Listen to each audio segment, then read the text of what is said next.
How are we all? Good to see you all. Fantastic. Great. Well, it's great to be at this stadium. This is one of the best baseball stadiums in America. It's the not one of the finest. Well, it depends. Wrigley Field's pretty good too. That's I gotta be careful. On a day like that.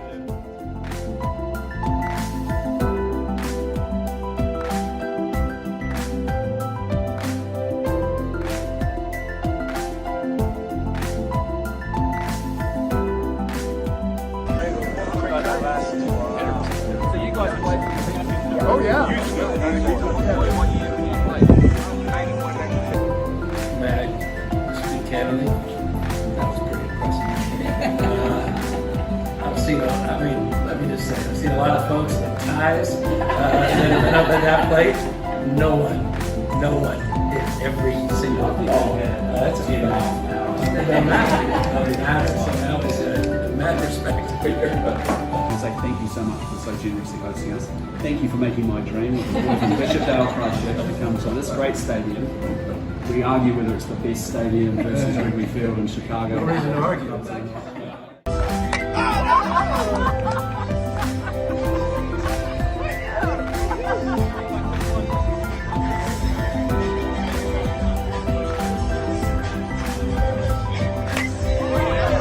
I actually got to meet, as I said, I think probably most of the leaders, and I honestly found the informal situations and the social occasions actually a really good way to do that. So I had a good chat with Sir Keir Starmer and his wife, but to be honest, we were talking more about the process of coming to government and what that means for you personally in your relationship and your family, and some of those quite personal dynamics about how you make that change into the leadership role. I enjoyed my time with Emmanuel Macron. Giorgia Maloney, we were sitting together at dinner. It was great. I told her about the mobile phone ban. I think she's gone and done it today, which is great. She had a great sense of humour, and we had a good fun conversation. And I think certainly I've always enjoyed Prime Minister Kishida. We had a good connection in Japan. It was good to see him again.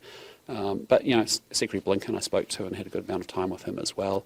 So I think there was a number of leaders across the piece that I felt there's no one that I did not feel I couldn't connect well with, or the President of Finland, for example.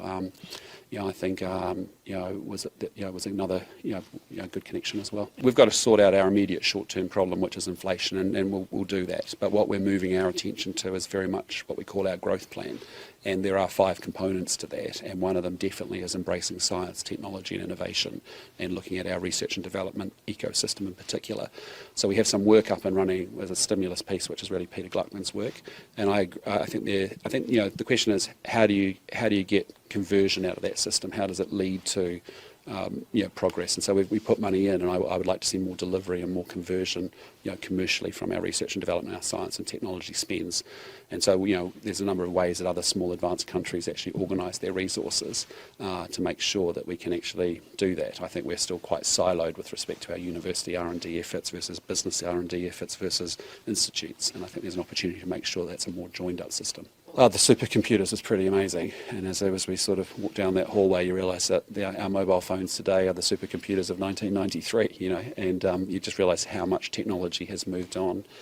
Before I came here, I was able to go to Apple Park and spend time there, and again, you just look at the power that exists in a mobile phone today versus what was sitting in a supercomputer in this building. We were actually all very like-minded countries with very similar values, very common interests, and actually in a world that is incredibly challenging at times, and we've got unilateral actions by actors like Russia and North Korea.